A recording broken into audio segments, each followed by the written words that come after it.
जब भी जीवन में कुछ अच्छा समय आता है तब तब कोई ना कोई बाधाएं और कोई ना कोई हानियां आकर के हमारे जीवन को बाधित कर जाती है।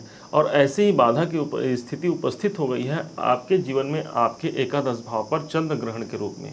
देखते हैं इस चंद्र ग्रहण का क्या साइड इफेक्ट आप पर पड़ेगा और कब तक रहेगा, और कैसे इस चंद्र ग्रहण के दुष्प्रभाव से हम बच सकते हैं। यहाँ पर बात सिर्फ और सिर्फ उसी की होने वाली है। यदि आपका जन्म धनु लग्न के अनुसार है, धनु लग्न में हुआ है, तब इसे आप धनु लग्न के अनुसार ही देखिए। और यदि आपको आपका लग्न ज्ञात नहीं है तब इसे आप धनु राशि के अनुसार भी देख सकते हैं। देखते हैं तो आपको ज्ञात होगा कि 5 मई 2023 को एक चंद्र ग्रहण पड़ने वाला है, आपने सुना होगा। और इस चंद्र ग्रहण का बहुत ज़्यादा नेगेटिव इफेक्ट भी बताया गया है, क्योंकि ये उपज छाया चंद्र ग्रहण होगा। तो हमारा मानना है कि ये उपज छाया चंद्र ग्रहण बहुत ज़्यादा नेगेटिव इफेक्ट हमारे लाइफ में नहीं देगा।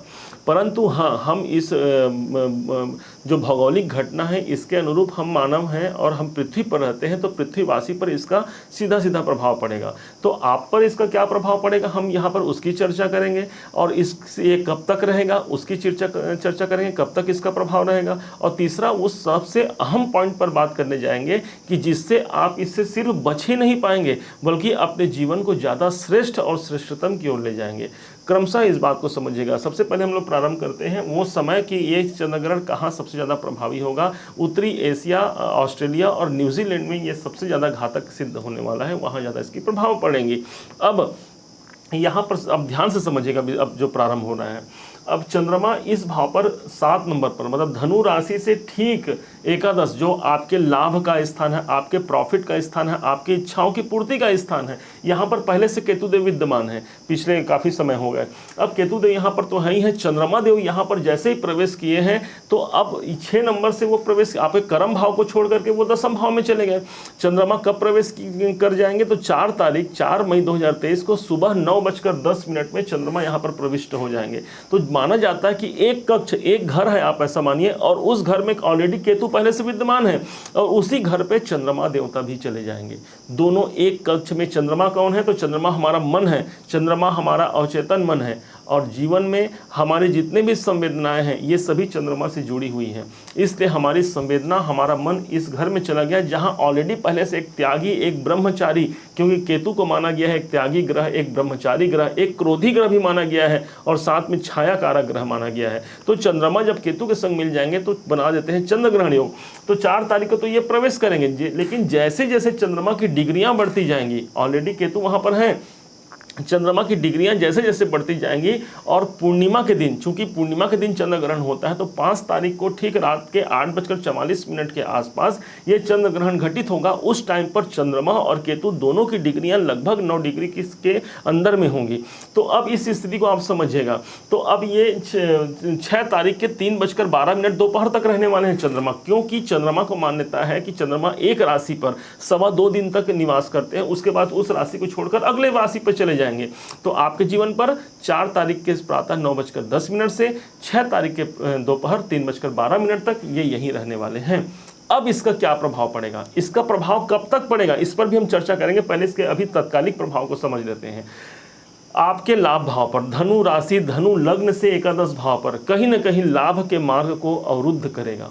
जहाँ पर हमें लाभ प्राप्ति की ओर संकेत कर रहा था, हमारे बाकी ग्रह हमारे अनुकूल हैं। आपने देखा होगा शुक्र का ट्रांजिट भी अनुकूल हो गया है, गुरु का ट्रांजिट भी अनुकूल है, जो लाभ की बात कर रहे हैं। परंतु यहाँ पर चंद्र ग्रहण का योग भी आ गया। आप ऐसा समझिए, एक साथ कई ग्रहों का इफेक्ट हमारे जीवन पर पड़ता है। हमारे घर में भाई हमारे माता पिता हैं, भाई बहन हैं, हमारी पत्नी है, हमारे बच्चे हैं, इन सबका इफेक्ट पड़ता है ना। उसी प्रकार से हमारे जीवन पर इन सभी 9 ग्रहों का प्रभाव भी पड़ता है। किसी का अच्छा, किसी का बुरा, किसी का थोड़ा, किसी का ज़्यादा। तो अब यहाँ पर ये जब चंद्र ग्रहण है तो सीधा सीधा आपके इनकम पर प्रभाव डालेंगे। आपके गेन्स हैं, जो आपकी उपलब्धियाँ हैं, उन पर प्रभाव यहाँ पर डाल सकते हैं। हो सकता है वहाँ रुकावट की स्थिति बन जाए। हमने कार्य किया ज़्यादा का और हमें प्राप्त हुआ कम, ये स्थिति बन सकती है। जो लोग सोशल सर्कल में जुड़ करके कार्य करते हैं उनके भी समस्या आ सकती है। सामाजिक प्रतिष्ठा में यहाँ धूमिल होने की संभावना है। इसलिए अपने कर्तव्यों को, अपने कार्यों को बहुत सोच समझकर आपको करना पड़ेगा इस समय पर। यही नहीं, ये चंद्रमा की इसकी दृष्टियाँ पड़ रही हैं सीधा पंचम भाव पर, 1 2 3 4 5 6 7, सातवीं दृष्टि पंचम भाव पर।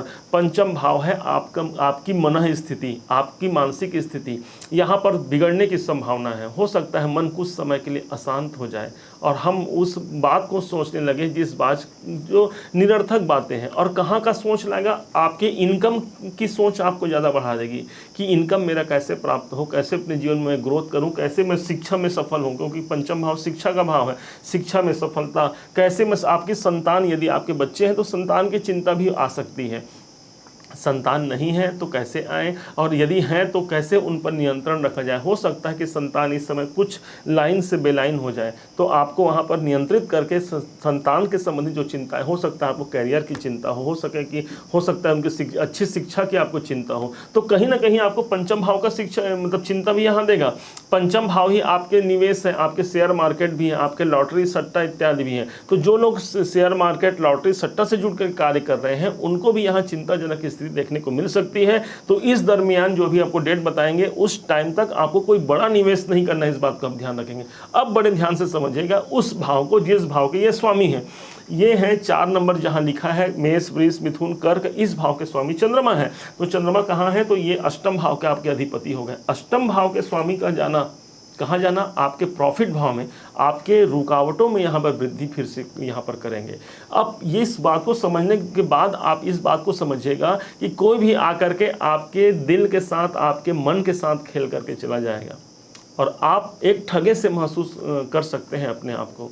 कब तक ये स्थिति रहेगी, तो आपको बता दें ये स्थिति लगभग 12 तारीख तक होने वाली है, 12 मई तक, क्योंकि अष्टमी तिथि तक आगामी 8 दिनों तक इसका प्रभाव सर्वाधिक देखने को मिल सकता है आपको। और विशेष तौर पर ये 8 दिनों तक प्रभाव उसे ज़्यादा मिलेगा जिनके कुंडली में ऑलरेडी केतु और चंद्रमा का योग बना हुआ है, युति बनी हुई है, तो उन्हें इसका ज़्यादा दुष्प्रभाव पड़ेगा। जिनके कुंडली में भी केतु चंद्रमा को देखे अथवा चंद्रमा केतु को देखे, दोनों ही स्थितियों में यहाँ पर इस कुयोग का प्रभाव ज़्यादा देखने को मिलेगा। परंतु एक नॉर्मल इंसान को मेरा व्यक्तिगत मानना है कि जब तक चंद्रमा यहाँ पर रुकेंगे तब तक उसे ज़्यादा प्रभाव देंगे। तो चंद्रमा कब तक रुकेंगे भाई, तो चंद्रमा यहाँ पर रुकते हैं, आपको बताया, अब शुरू में ही बताए थे आपको कि 4 मई को सुबह 9:10 तक यहाँ पर आ रहे हैं और 6 मई के 3:12 तक ये यहीं रुकेंगे। ये टाइम को बस आपको बचा करके चलना है।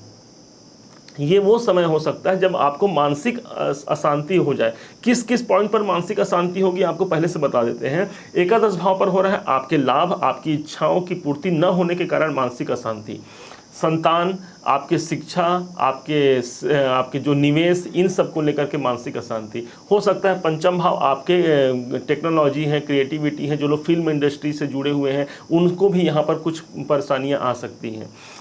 इसके बाद फिर अष्टम भाव के स्वामी हैं, तो जो लोग रिसर्च क्षेत्र से जुड़े हुए हैं उनके जीवन में थोड़ी सी यहाँ पर बाधाएं रहेंगी। दाम्पत्य जीवन को भी आपको संभाल कर चलना है। बस ये 2.25 दिन, क्योंकि चंद्रमा का स्थान 2.25 दिन से 2.5 दिन तक रहता है। अब भाई बात यहाँ ये उठती है, ध्यान से समझिएगा कि कौन सा ऐसा उपाय है जिस उपाय से हम इस चंद्र ग्रहण में, मात्र इस चंद्र ग्रहण से मुक्ति ही नहीं, इस चंद्र ग्रहण के काल को हम श्रेष्ठ ही नहीं सर्वश्रेष्ठ भी बना पाए। समझना है, 3 उपाय हमने इसके लिए बहुत प्रयास से इसके लिए निकाला है। सबसे प्रथम उपाय है भाई, चंद्रमा को ग्रहण लग रहा है तो चंद्रमा को उस समय पर यदि दूध अर्पण किया जाए तो घर में आपके उस दिन अपने जो आपके घर दूध लाते हों अथवा आप कहीं जा कर के दूध ले आएँ। दूध कैसा, तो गाय का दूध सबसे अच्छा माना गया है बाकी किसी अन्य के बजाय। तो गाय का दूध ला करके आप चंद्र देवता को अर्घ दे सकते हैं। चांदी की कटोरी में चाहे तो स्टील की कटोरी या किसी दोना पत्तल की कटोरी में भी आप अर्घ दें, ओम सोम सोमाय नमः इत्यादि मंत्रों के साथ। यकीन मानिए चंद्रमा देवता की कृपा आपको मिलनी प्रारंभ हो जाएगी। और यहाँ पर जो आपके लाभ, आपके प्रॉफिट पर जो इसका नेगेटिव इफेक्ट पड़ने वाला है, देखिए बात यहाँ पर यह नहीं कि कब तक रहेगा। मान लेते हैं कि मात्र 2.5 दिन रहेगा, मान लिए कि 8 दिन रहेगा, लेकिन 8 दिन और इस 2.5 दिन में ही ये कोई ऐसा घटना कर सकता है जो आपके सालों को ये खराब कर दे। इसलिए आपको उपाय पर भी ध्यान देना होगा। तो एक छोटा सा उपाय है, क्या फर्क पड़ता है, कर सकते हैं इसे। दूसरा उपाय आप समझेंगे, देवाधिदेव महादेव की आराधना। चंद्रमा को भगवान शंकर ने अपने मुकुट पर विराजमान कराया है। इसीलिए भगवान शंकर का एक नाम चंद्रशेखर पड़ा। भगवान को चंद्रमौली कहा, भगवान शंकर को चंद्रशेखर भी कहा जाता है। और इसके साथ साथ शशांक नाम भी भगवान शंकर जी का ही है। तो चंद्रमा को जब राहु और केतु ने व्यथित किया, तब चंद्रमा ने जाकर के देवाधिदेव महादेव से प्रार्थना किया था।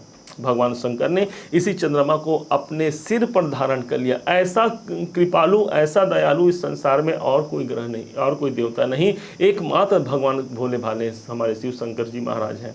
तो मान्यता है कि जो शिवलिंग पर भगवान शिव को जलाभिषेक करता है अथवा दूध से अभिषेक करता है, उसके जीवन में चंद्र जनित दोष नहीं आते।